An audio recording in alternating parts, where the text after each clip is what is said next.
मैं Pankaj sir YouTube channel पर आप सभी का स्वागत करता हूं। मैं पिछले वीडियो में आभास संख्या के संबंध में बताया था, तो आप लोग समझ गए होंगे। आज भाज्य संख्या के विषय में चर्चा करेंगे, सीखेंगे इसको।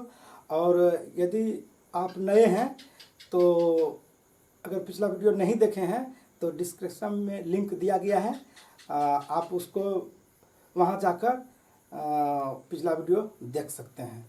चलिए, तो आभास संख्या के विषय में जानना है तो सबसे पहले ये जान लीजिए आभास संख्या किसे कहते हैं। वैसी संख्या जो एक और स्वयं को छोड़कर किसी दूसरे संख्या से पूरा विभाजित हो जाए, उसे क्या कहते हैं? भाज्य संख्या। उसे क्या कहते हैं? भाज्य संख्या। फिर से एक बार चलिए हम लिख देते हैं, आप लोग लिख लीजिए। भाज्य संख्या क्या है? भाज्य संख्या क्या है? आंसर लिख लीजिए। वैसी संख्या जो एक और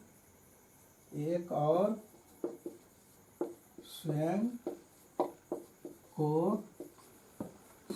को छोड़कर किसी दूसरे संख्या से विभाजित हो जाए, उसे भाज्य संख्या कहते हैं। उदाहरण के लिए समझ लीजिए, उदाहरण के लिए जैसे देखिए क्या है, परिभाषा में स्पष्ट है। वैसी संख्या जो एक और स्वयं को छोड़कर किसी दूसरे संख्या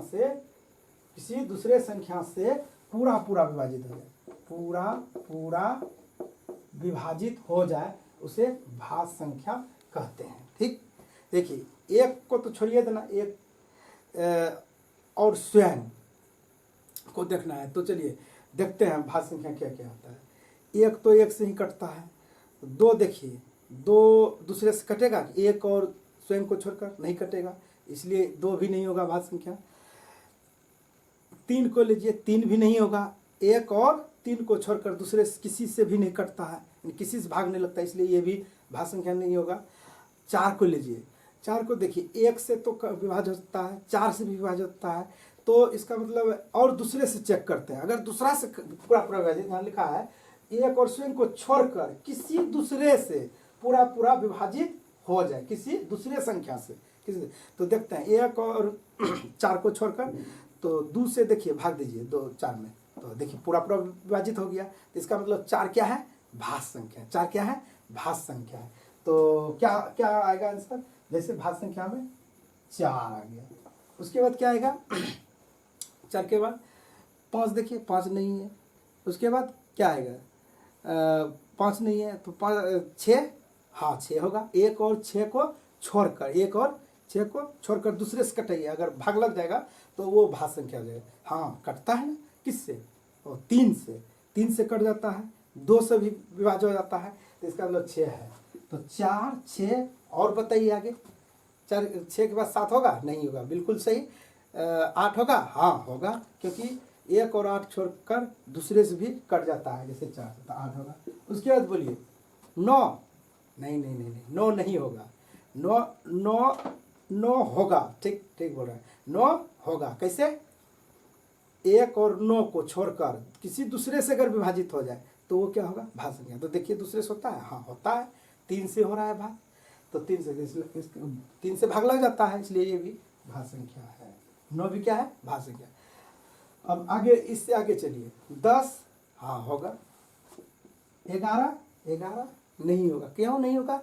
क्योंकि 11 जो है 11 से ही भाग लगेगा 11 में, या पूरा कटेगा 11 से ही, या एक से कटेगा, दूसरे से किसी से नहीं कटता है, इसलिए। लेकिन परिभाषा तो दिया हुआ है, एक और स्वयं को छोड़कर किसी दूसरे संख्या से पूरा पूरा विभाजित हो जाए, तो किसी दूसरे से पूरा पूरा विभाजित होगा तभी तो वो भाज्य होगा। तो होता है क्या? नहीं होता है। तो नहीं है तो 11 नहीं होगा। 12 देखिए, हाँ बिल्कुल सही, हाँ हाँ होगा, सही बात। क्यों?